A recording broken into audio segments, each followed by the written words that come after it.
আমার মনে হয় আমরাও যদি রাধারানীকে গোবিন্দকে ডাকতে ডাকতে কেঁদে উঠতে পারি, যদি কোনো না কোনো দিন আমাদেরকে সন্তান মনে করে একবারের জন্য পিছনেই ফিরে তাকাই। নিতাই গৌর হরি রাধা রাধা রাধা রাধা রাধা রাধা রাধা রাধা রাধা রাধা রাধা রাধা রাধা রাধা রাধা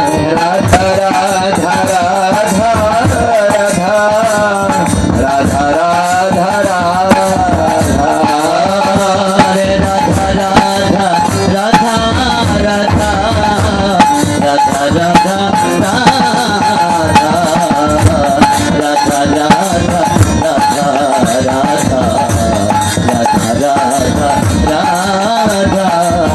রাধা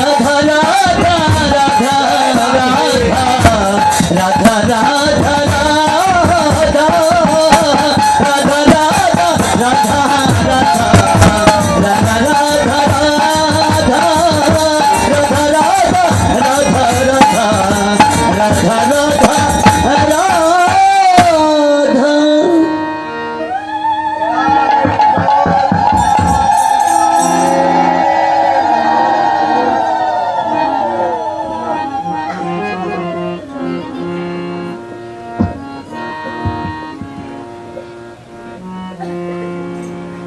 बोलो राधा रानी की, वृंदावन धाम की जय, नवद्वीप धाम की जय, सदगुरु भगवान की जय, रूप सनातन गोस्वामी की जय, सर्व गोस्वामी की जय, अष्टकविराज की जय, द्वादश गोपाल की जय, 64 महंत की जय, साधु गुरु वैष्णव की जय, भक्त वृंद की जय, निताई गौर प्रीति प्रेमानंद। हरि बोल।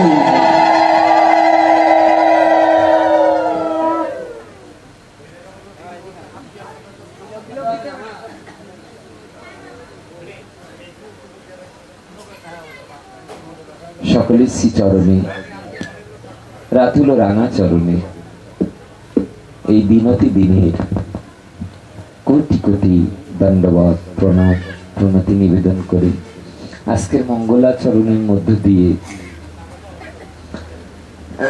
দুটো কথা বলবার চেষ্টা করছি। সকলেই অন্তর্মনা হয়ে আসুন না, এই জগৎ সংসারে হাজার দুঃখ যন্ত্রণা তাপত্রয়ের মধ্যেও যদি হৃদয় দিয়ে দুটো কথা শ্রবণে অন্তরে কিঞ্চিত শান্তি অনুভূতি আস্বাদিত হয়, এইটাই যেন রাধা মাধব গ্রহণ করে নেয়। যস্য প্রসাদাদ ভগবৎ প্রসাদ, যস্যা প্রসাদান্ন গতি কুতোপি, ধ্যায়ং স্তবমস্তস্য যশস্ত্রী সন্ধম, বন্দে গুরু শ্রী চরণারবিন্দম। হে কৃষ্ণ করুণা সিন্ধু, দীনবন্ধু জগৎপতি, গোপেশ গোপীকান্ত রাধাকান্ত নমস্তুতে। তপ্ত কাঞ্চন গৌরাঙ্গী রাধে বৃন্দাবনেশ্বরী, বিশ্বভানুসুতি দেবী প্রণমামি হরিপ্রিয়ে। বংশা কল্পতরুভ্যশ্চ কৃপা সিন্ধুভ্য এব চ, পতিতানাং পাবনেভ্যো বৈষ্ণবেভ্যো নমো নমঃ। জয়রূপ সনাতন ভট্ট রঘুনাথ, শ্রীজীব গোপাল ভট্ট দাস রঘুনাথ। এই ছয় গোসার করি চরণ বন্ধন, যাহা হইতে বিঘ্ন নাশ হয় অভীষ্ট পূরণ। এই ছয় গোসাই যবে ব্রজে করলেন বাস, রাধা কৃষ্ণের নিত্য লীলা করিলা প্রকাশ। আনন্দ লীলাময় বিগ্রহায় হেমাভ, দিব্যস্বী সুন্দরায়, তস্मै মহাপ্রেম রস প্রদায়, চৈতন্য চন্দ্রায় নমো নমস্তে। আজানুলম্বিত ভুজো কনকাবদাত, সংকীর্তনৈক পিতর কমলায় তাক্ষ বিশ্বম্ভর দ্বিজবর যুগধর্ম পাল বন্দে জগৎ প্রিয় কর করুণা জগতার। জয় জয় গৌরাঙ্গ জয় নিত্যানন্দ জয় অদ্বৈত চন্দ্র জয় গৌর ভক্তবৃন্দ। দুর্গমে প্রতিমে অন্ধস্য স্খলতু পাদ গতির মহু সকৃপা দৃষ্টিদানীন সন্তু সন্তু অবলম্বনম। নম বিন্দাই তুলসী দেব্যই প্রিয়া ওই কেশবস্য চ কৃষ্ণ ভক্তি প্রদেবী সত্যবত্তৈ নমো নমঃ। জয় শ্রীকৃষ্ণ চৈতন্য প্রভু নিত্যানন্দ শ্রী অদ্বৈত গদাধর শিবাসাদি জয় গৌর ভক্তবৃন্দ। হরে কৃষ্ণ কৃষ্ণ কৃষ্ণ হরে হরে হরে রাম রাম রাম হরে হরে। নিতাই গৌর সীতানাথ বিদ্যমানন্দ গৌর হরি বল।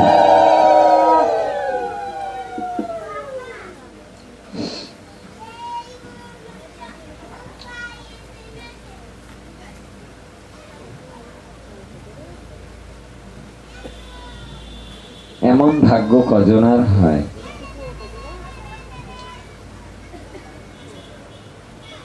রাধাকুণ্ডে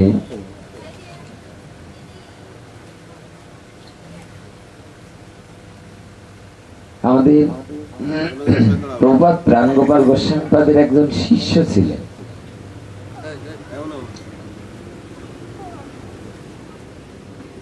যার নামকরণ ছিল চলন্ত গ্রন্থাগার।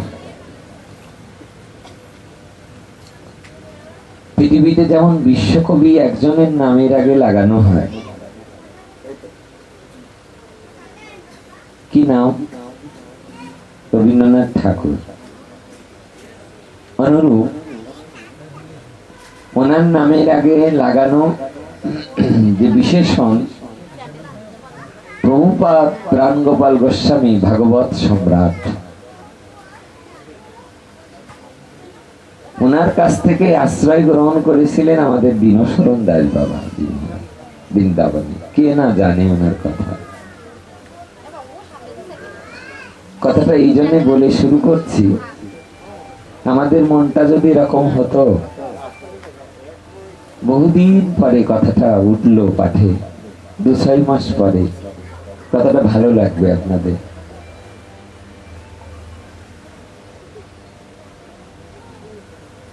বাবা 59 বছর বয়সে প্যারালাইজড হয়ে গিয়েছিলেন। কয় বছর? 59। ম্যালেরিয়া হয়েছিল না। 58 বছর বয়সে যখন বৃন্দাবনে চলে গেলেন, সব ত্যাগ করে, সংসার, ছেলে মেয়ে, তখনও গোডাউনে 800 মন পাট পড়ছে। উনি প্রাইমারি স্কুলে চাকরি করতেন। ওনার পেনশনের সমস্ত টাকাটা পড়ে রয়েছে। স্ত্রীকে অনুযোগ করে বললেন, ওগো বেলা চলে যাচ্ছে, দেখতে দেখতে বয়স আমার 60, এখন যদি বাড়ি থেকে না বের হই তাহলে রাধা মাধবের দর্শন আর পাবো না। করুণা দৃষ্টি যদি হয়, ঘরে তো অভাব নেই, টাকা পয়সা ধন দৌলত, রূপ গোস্বামী সনাতন গোস্বামী যেমন 8 নৌকা সোনা জগৎ জীবকে, ভক্তদেরকে মন্দিরে মন্দিরে দান করে হা নিতাই হা গৌর বলে রোজের পথে চলে গিয়েছে। বাবাজি মহারাজ যখন চলে গেলেন, স্ত্রী প্রথমে রাজি হলো। এই চোখের জলে না অনেকে অনেক কিছু রাজি হয়ে যায়। দেখবেন যা অনেক পাণ্ডিত্যে না হয়, যা অনেক পড়াশুনো করে লেখাপড়া করে যা না হয়, এক ফোঁটা চোখের জলে অনেক সময় তাই হয়, হয় কিনা? কারণ এগুলো তো ভাগবত রাজ্য থেকে আসে, গুরু কৃপা দিয়ে আসে। ইচ্ছা করলেই কখনো আর একজন মানুষকে নিজের ভালোবাসা হৃদয় দিয়ে তার চরণে নিবেদন করা কঠিন। তা স্ত্রী ওনার যে মিশ্রিত কথা আলাপনে স্ত্রীর মন গলে গেল। উনি প্রথমে বলে ফেললেন ঠিক আছে, কিন্তু যেই না বললেন উনি মনে মনে আবার অনুভব করছেন যে স্বামী যদি চলে যায় তাহলে তো সংসার এগুলো দেখবে কে। উনি একটু পরেই যে বুঝলেন যে আমি যে হ্যাঁ করে দিয়েছি এটা আমার, উনি অনুতপ্ত হতে লাগলেন। স্বামীকে যে নিষেধ করতে লাগলেন আপনি যাবেন না। শচী মা যেমন বারবার যে মহাপ্রভুকে নিষেধ করতেন, সংসারী না সন্ন্যাসী না হয় নিমাই, বৈরাগী না হয়। মা যে নিমাইকে বলতেন, নিমাই নবদ্বীপের আকাশে বাতাসে আলোচনা হচ্ছে যে চৈতন্য মহাপ্রভু হয়ে নিমাই সে সন্ন্যাস নিয়ে চলে যাবে, এটা মহাপ্রভুর মা সহ্য করতে পারছে না। যে মা বারবার করে নিষেধ করছে তুমি যেও না নিমাই, সন্ন্যাস নিও না, নিজ দ্বারেতে নিজ ঘরেতে থাকিয়া মায়ের সেবা করিও নিমাই। মা উত্তর দিচ্ছে, মায়ের কথায় মহাপ্রভু উত্তর দিচ্ছেন, মা কোটি জন্মের যদি থাকে ভাগ্য, মা এক জন্মের নয়, জন্ম জন্মান্তরের যদি ভাগ্য নয়, কোটি জন্মের যদি থাকে ভাগ্য, এই বিষয় সারিয়া হয় বৈরাগ্য। মা আমাকে আশীর্বাদ করো, আমি যেন জগৎজীবের দুয়ারে দুয়ারে হরিনাম সংকীর্তন প্রচার করতে পারি। মা সেদিন কাঁদতে কাঁদতে বলেছিলেন, নিমাই তোমার একার কান্নায় জগৎ উদ্ধার হবে না।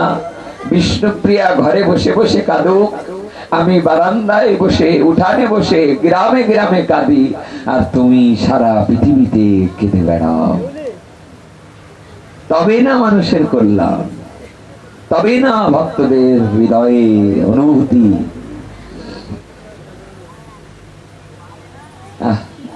এই জন্য তো হরি কথা শুনতে আসতে হয়, দুটো মিনিটের জন্যও যদি হৃদয়টা একটু গলে যায়।